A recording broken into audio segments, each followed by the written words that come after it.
জানেননি আরশে আজিমের মধ্যে আল্লাহ পাক একটা গাছ রাখছেন। ওই গাছের মধ্যে দুনিয়াতে যত মানুষ আছে প্রত্যেকটা মানুষের নামে একটা পাতা আছে। কি আছে? প্রত্যেকটা মানুষের নামে একটা পাতা আছে।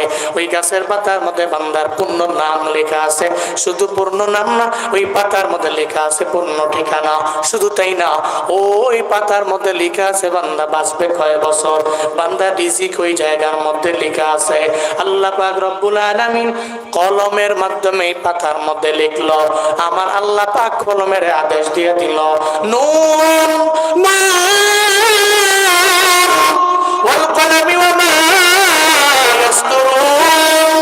আল্লাহ বললেন, এই কলম এই পাতার মধ্যে লিখো, লিখে আরম্ভ করে দাও।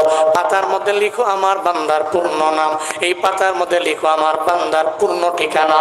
শুধু তাই না, এই পাতার মধ্যে লিখো আমার বান্দা কয় বছর হায়াতের জিন্দেগিতে বাঁচবে, সে কোন জায়গায় গিয়া কি খাবে, কতটুকু রিজিক তার জন্য বরাদ্দ আছে, সব ওই পাতার মধ্যে লেখা আছে। আমার নবী যখন এই ব্যাপারে বয়ান করলে